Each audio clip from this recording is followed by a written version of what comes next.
हुई। वो भगवान हमारा क्या करता है भाई कि मंदिर में वो जाके कत्ल कर दे रहा पुजारी जो सेवा कर, और वहां तक तो क्षम है जब उनका घंटा चोरी कर लेता है, उनकी मूर्ति चोरी कर लेता है अष्ट धातु की, तब भी वो नहीं कुछ कर पाते। कानून और संविधान खोजता है, पुलिस विभाग खोजती है और लाके फिर जो है उनको वहां पहुंचाती है। तो ये देश है हमारा आदरणीय शर्मा जी। वो जैसे वही हाल है ना कि अगर हमारे लोग इतने बड़े जागरूक रहे होते, इतने हमारे देवी देवता मजबूत रहे होते, तो मुगल सल्तनत यहाँ न आ पाती और न अंग्रेज यहाँ आ पाते। ये तो भ्रम है। अपने को आत्म शांति यानी संतोष करने के लिए हम कहते हैं कि भगवान है, देवी है, देवता है। जब हम कुछ नहीं कर पाते तब कहते हैं भगवान है, वही देखेंगे, अब वही न्याय करेंगे। अब हमारे बस की बात नहीं। ये जज हो और चाहे IAS IPS हो, सारे लोग इसी कला में विधा में परेशान हैं और उनकी पत्नियां, उनकी माँ, उनके पिता यही सब झोल मोल के बता के लोगों को भ्रम में जिला रहे हैं और लोग भ्रम में जी रहे हैं। नेता प्रतिपक्ष जो विधान परिषद हैं उनको जो है मार्शल ने घसीट करके बाहर कर दिया है। तो क्या सदन में भी जनता की बात नहीं उठेगी, उसको दबाया जाएगा? इसको लेकर के आप क्या सोचते हैं? और मोदी पर, कुंभ पर मोदी जी ने एक बयान दिया है कि भाई कमियां तो रह जाती हैं, कुंभ तो बहुत अच्छा हुआ है, सबके लिए धन्यवाद, साधुवाद। लेकिन योगी जी का उसमें बयान है कि कुछ लोग सुअर की तरह गए, कुछ लोग गिद्ध की तरह, जिस तरह से गया उसको मिला। तो सीधा काम है, विपक्ष की आवाज़ क्या सदन में भी दबाई जा रही है, क्या सोचते हैं? माननीय मुख्यमंत्री जी, संत महंत मुख्यमंत्री योगी आदित्यनाथ जी, भारतीय जनता पार्टी के लोग कहते हैं हम लोग संस्कारित पार्टी के लोग हैं और संस्कार से रहते हैं, लेकिन कहाँ है? आप ये बता दीजिए कि सदन में जिस तरह से विपक्षी दलों को जो है बाहर कर दिया जाता है, जो जनता की आवाज़ उठाने के लिए ही यहाँ आते हैं और उनका दायित्व भी बनता है कि जनता की समस्याओं के आके सदन में उठावें, लेकिन जब वो उठाना चाहते हैं तो सदन में जो है उनके ऊपर जो है कार्रवाई करा के उन्हें बाहर कर दिया जाता है। जो व्यक्ति जनता के हित की बात करता है तो उसको बाहर कर दिया जाता है। तो आप ये बताइए कि चिकित्सा, शिक्षा, रोजगार पे बात करेंगे, भ्रष्टाचार मिटाने की बात करेंगे तो सरकार सुनने के लिए तैयार नहीं है। और सरकार जो है एकदम से निष्ठुर हो गई है, कठोर हो गई है, जैसे चेतना शून्य हो गई है सरकार। माननीय योगी आदित्यनाथ जी, आप संत महंत मुख्यमंत्री हैं, आपको तो बहुत शांत रहना चाहिए और शांत स्वभाव से लोगों की बातों को सुनना चाहिए और उसके बाद गहन अध्ययन करके और उस पर कार्य योजना बनाना चाहिए जो जनता के हित की बात हो, जन कल्याणकारी हो। उस पर तो लोग काम ही नहीं कर रहे हैं। ये लोग खाली हिंदू मुसलमान करना चाहते हैं, मंदिर मस्जिद करना चाहते हैं। ये लोग जो है अब तक हिंदू हिंदू करते थे, अब सनातनी सनातनी की बात करने लगे हैं, यानी जनता का दिमाग डाइवर्ट कराते, घुमाते हैं कि किससे ये जनता बधी रहे हमारे से। तो ये चिकित्सा, शिक्षा, रोजगार पे बात नहीं करते। अभी हमारे बड़े भाई कह रहे हैं कि रोटी, कपड़ा और मकान पे बात होना चाहिए, ये बात सही है। लेकिन आज मैंने देखा कि यहाँ प्रमुख सचिव मनोज कुमार सिंह जी हैं, उन्होंने कहा कि अभी 11 लाख लोग उत्तर प्रदेश में घर विहीन है, उनके पास घर नहीं है। 11 लाख, वैसे तो 13.5 लाख बताए हैं, लेकिन 11 लाख लोगों के पास रहने का घर नहीं है। और ये सरकार कहती सबको हमने घर दे दिया, सबको शौचालय दे दिया, यही तो बखान करती है सरकार। लेकिन 11 लाख का प्रमुख सचिव जी बोल रहे हैं, तो अब सोचिए कि अभी कितना होगा। चूंकि ये सरकारी तंत्र केवल बोलता है, उससे ज़्यादा की तादाद में बेघर लोग हैं। लेकिन नहीं, ये लोग कहते हैं कि मुख्यमंत्री आवास, प्रधानमंत्री आवास और पता नहीं कौन सा आवास सब चल रहा, लेकिन लोगों को मिल नहीं रहा है और उसमें भी बड़ा भ्रष्टाचार है। मैं तो गांव का आदमी, गांव में देखता हूं कि कोई अगर चाहे मुख्यमंत्री आवास या जो है प्रधानमंत्री आवास की बात करता है तो 20,000 पहले ही लोग ले लेते हैं, तब जाके किसी आदमी का पास होता है। वहाँ बहुत बड़ा भ्रष्टाचार है, ये सच्चाई है। माननीय योगी आदित्यनाथ जी संत महंत मुख्यमंत्री हैं, कभी भी किसी ब्लॉक पे नहीं गए, न कभी किसी तहसील पे गए, न कभी किसी थाने में गए कि हमारे कर्मचारी जनता के साथ कैसा व्यवहार कर रहे हैं। हर जगह भ्रष्टाचार भ्रष्टाचार ही हो रहा है। लेकिन ये कहते हैं zero tolerance, zero tolerance, zero tolerance. माननीय मुख्यमंत्री जी केवल कहते हैं कि भ्रष्टाचार मुक्त उत्तर प्रदेश, अपराध मुक्त उत्तर प्रदेश, तो केवल कहते हैं बड़े बड़े चैनलों पर और आप लोगों को मीडिया में और बड़े बड़े अखबार के फ्रंट पेज पर छपता है कि जीरो टॉलरेंस, भ्रष्टाचार मुक्त उत्तर प्रदेश, अपराध मुक्त उत्तर प्रदेश। लेकिन हाहाकार मचा हुआ, हर जगह भ्रष्टाचार है। मैं कह रहा हूँ कुंभ को लेकर के लोग कहते हैं कि बहुत बढ़िया कुंभ हुआ, पूरे विश्व में नाम हो गया है। इतनी बड़ी जो है लोगों की गैदरिंग थी जिसको योगी जी ने बहुत अच्छी तरह से संपन्न करा दिया। हाँ, लोग कहते हैं दिव्य कुंभ, महाकुंभ, आर्थिक रूप से भी बड़ा कुंभ हुआ। आर्थिक जो है बड़ा जो है ज़्यादा मिला है उत्तर प्रदेश को, बता रहे हैं 7,500 करोड़ रुपया इन्होंने खर्चा किया, लेकिन बता रहे हैं कि लाखों करोड़ रुपया जो आया भी है। ठीक है, अच्छी बात है, लेकिन आप ये बताइए कि आप जिस देश में रहते हैं वो देश पहले से आस्था का देश है कि बच्चा जन्म लेता नहीं कि मंदिर में मत्था टिकाने के लिए माता पिता जो कर देते हैं, और अपना कोई भी काम करने जाएंगे तो मंदिर में हाथ जोड़ कर जाएंगे और लौटेंगे तब भी हाथ जोड़ेंगे। तो यहाँ तो जीवन से लेकर मरण तक आस्था में लोग हैं। तो जो 67 करोड़ की बात कर रहे हैं, तो पूरा भारत 144 करोड़ 140 करोड़ क्यों नहीं टूट पड़ी वहाँ। अच्छा, 67 करोड़ लोगों ने गंगा स्नान किया, ठीक, अच्छी बात है, सब लोगों ने पाप धोया, तो क्या अब आगे अपराध नहीं होगा? जो लोग गए होंगे वचनबद्ध हुए होंगे कि हे गंगा मैया मुझसे जो अपराध हुआ उसको जो है धो दीजिए और उसके बाद आगे अपराध नहीं होगा, तो इसके मतलब आज से भारत में अपराध खत्म हो गया। अरे आप पीछे देखिए पोस्टर लगा है, ये देखिए पोस्टर को दिखाइए, इसको जरा दिखाइए आराम से, इसको दिखाइए इस पोस्टर को। चरखे से क्रांति आई, बुलडोजर से आई शांति, और प्रदेशवासियों को नव वर्ष की 2025 की हार्दिक शुभकामनाएं। ये कोई शमसी जो है आज़ाद जी हैं, अल्पसंख्यक मोर्चा उत्तर प्रदेश भाजपा के, ये जो है संगठन में है, कोई शमसी आज़ाद जी हैं, और ये लिखते हैं कि चरखे से क्रांति आई, बुलडोजर से शांति आई, ये लिख रहे हैं। अब देखिए यादव जी की, अब ये आपके सामने पोस्टर लगा है, गांधी जी पर भी लोग सवाल उठा रहे हैं कि बुलडोजर ही बहुत महत्वपूर्ण है। देखिए शर्मा जी, इस धरती पे तरह तरह के लोग हैं।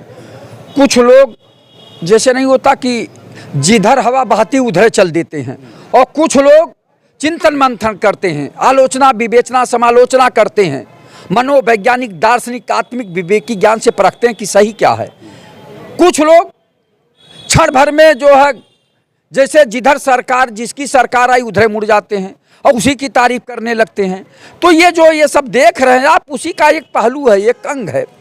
सच्चाई ये है कि जो आप बता रहे हैं कि अगर 67 करोड़ लोगों ने स्नान किया और कहा कि हे गंगा मैया अब आगे अपराध हम नहीं करेंगे, जो अपराध किए हैं वो धो देंगे, लेकिन अब क्या भारत में अपराध नहीं होगा, उत्तर प्रदेश में अपराध नहीं होगा?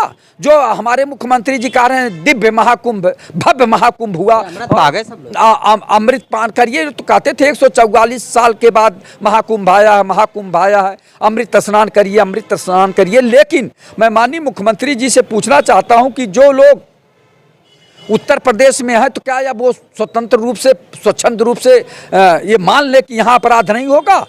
तो ये चीज़ें केवल कहते हैं। और सबसे बड़ी बात है कि तन को धोया मन को धोया ही नहीं, गंगा नहाए क्या फायदा।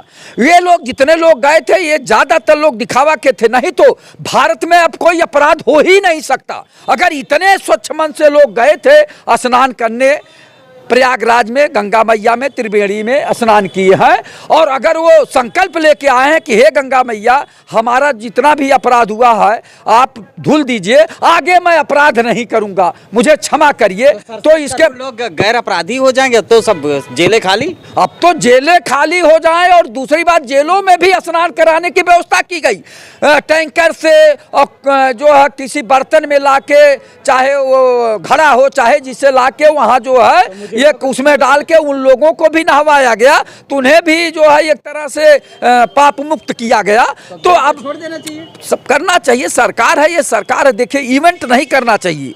ये भारत देश आस्था का देश है, हमेशा सदियों से रहा। मैं तो बताया कि यहाँ तक कि जब बच्चा धरती पर जन्म लेता है तब से नतमस्तक होता है, और यहाँ का संस्कृति में है कि पेड़ पौधों तक को भगवान बताया जाता है, ईंट पत्थरों तक को भगवान बताया जाता है। तो हम सबको भगवान के रूप में पूजते हैं, हमारी आस्था वहीं से शुरू हो जाती है। और जब विज्ञान चांद पे चला गया, सोचिए, और हमारे क्या है, देखिए तारतम्य, तबीयत खराब होगी तो हम अस्पताल की तरफ भागते हैं, मंदिर के पुजारी की तबीयत खराब होगी, मंदिर में कत्ल हो जाएगा पुजारी बाबा की, तो संविधान काम करता है, और मंदिर में तोड़ फोड़ होती, घंटा चोरी हो जाता है तो पुलिस में FIR दर्ज कराई जाती है। ये देख लीजिए ना, तारतम्य देखिए दोनों का, आस्था और कानून का देखिए गठजोड़ क्या है कि एक तरफ हमें कहते हैं और सब कुछ है। डॉक्टर भी क्या कहता है, बता तो रहा हूँ, डॉक्टर हमको नक से लेकर सर तक चीर देगा। जब हमारे परिजन पूछते हैं कि डॉक्टर साहब बताइए हमारे पिताजी की तबीयत कैसी है, तो क्या कहते हैं, मुझसे जितना बड़ा मैंने कर दिया, अब ऊपर वाले की मर्जी, ये कहते हुए वो भी चले जाते हैं। तो ये देखिए क्या सामंजस्य बैठाया जाता है और यहाँ संतोष करने के लिए क्या रचा गया है इस देश में कि अगर काम हो गया तो कहेंगे भगवान ने काम करा दिया। गए थे हनुमान जी के दर्शन किए, मेरा काम हो गया, नहीं हुआ तो कहेंगे भगवान की मर्जी, हमारा काम नहीं हुआ। क्या सोच है इस भारत देश में, सब जीने की अलग अलग जो है विधा खोजते हैं।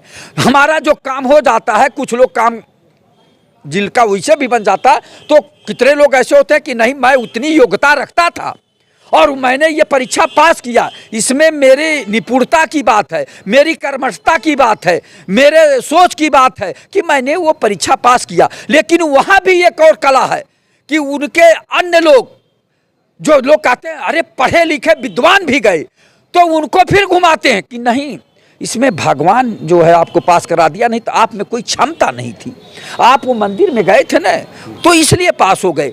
लेकिन अगर मंदिर में पुजारी बैठा रहे दिन भर, पुजारी का लड़का बैठा रहे, वो आईएएस की परीक्षा नहीं पास कर सकता। जब तक कि शिक्षा के मंदिर में नहीं जाएगा, विद्यालय में नहीं जाएगा, तब तक वो पास नहीं कर सकता। तो ये भारत देश में इस तरह की विसंगतियां हैं जो आस्था में पैदा होते हैं, आस्था में मर जाते हैं।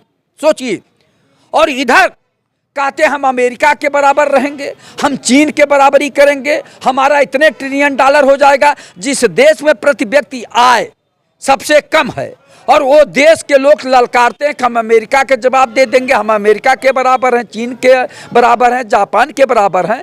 तो शर्मा जी ये सोचने वाली बात है। एक तरफ चांद पे रहने की बात करते हैं और एक तरफ क्या करते हैं कि ये पूजिए वो पूजिए और सब कुछ करिए।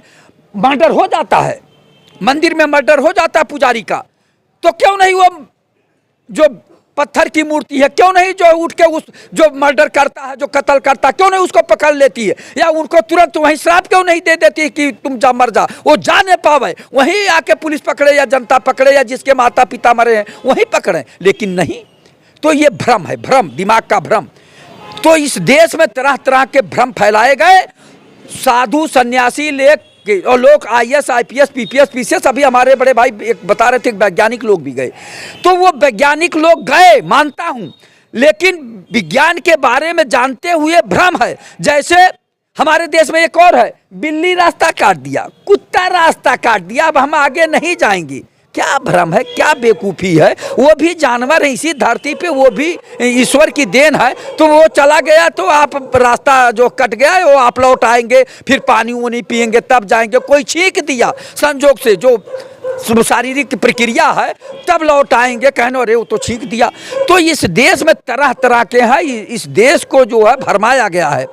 वैज्ञानिक जो है बहुत आगे गए हैं, लेकिन वैज्ञानिक जो गए आगे, उनकी पत्नियां, उनकी माँ जो भ्रम में पैदा कर दी कि वो पीपल के पेड़ के नीचे बच्चा जाना नहीं, उसमें भूत रहता है, प्रेत रहता है। और जबकि सुनते हैं कि पीपल के पेड़ से ऑक्सीजन सबसे ज़्यादा मिलता है, वो 24 घंटा ऑक्सीजन छोड़ता है। तो ये देश है, भारत देश गजब का देश है। यहाँ पैदा होने से लेकर मरते वक्त तक आस्था में ही जीते हैं, आस्था में ही मरते हैं, और हम सनातनी भी हैं। उसके बाद भी लोगों का कर्म देखिए कि पाप करते रहते हैं, लोगों का कत्ल करते, भाई भाई की जमीन हड़प ले रहा है, भाई भाई का मर्डर कर दे रहा है, पिता जो है बेटे को मार दे रहा है, बेटा पिता को मार दे रहा है। मैं इसी लखनऊ में देखा हूं कि लोगों ने अपने पिता की हत्या जमीन के लिए कर दिया, माँ की हत्या कर दिया। तो ये देश है भारत देश, जिसको लोग कहते कि बहुत अच्छा देश है, हम भी मानते बड़ा अच्छा देश है। लेकिन जब मंदिर में पुजारी की हत्या होती है तब मेरी रूह कांप जाती है कि वो भगवान क्या कर रहे हैं बैठे हुए। वो भगवान हमारा क्या करता है भाई कि मंदिर में वो जाके कत्ल कर दे रहा पुजारी जो सेवा कर, और वहां तक तो क्षम है, जब उनका घंटा चोरी कर लेता है, उनकी मूर्ति चोरी कर लेता है अष्ट धातु की, तब भी वो नहीं कुछ कर पाते। कानून और संविधान खोजता है, पुलिस विभाग खोजती है और लाके फिर जो है उनको वहां पहुंचाती है। तो ये देश है हमारा। आदरणीय शर्मा जी, वो जैसे वही हाल है ना कि अगर हमारे लोग इतने बड़े जागरूक रहे होते, इतने हमारे देवी देवता मजबूत रहे होते, तो मुगल सल्तनत यहाँ न आ पाती और न अंग्रेज यहाँ आ पाते। ये तो भ्रम है। अपने को आत्म शांति यानी संतोष करने के लिए हम कहते हैं कि भगवान है, देवी है, देवता है। जब हम कुछ नहीं कर पाते तब कहते हैं भगवान है, वही देखेंगे, अब वही न्याय करेंगे। अब हमारे बस की बात नहीं। ये जज हो और चाहे IAS IPS हो, सारे लोग इसी कला में विधा में परेशान हैं। और उनकी पत्नियां, उनकी माँ, उनके पिता यही सब झोल मोल के बता के लोगों को भ्रम में जिला रहे हैं और लोग भ्रम में जी रहे हैं। जय हिंद। दोस्तों, बातचीत कर रहे थे लालजीत यादव। ढेर सारी इन्होंने बातचीत किया और आप कमेंट करके ज़रूर बताइए कि आप क्या सोचते हैं।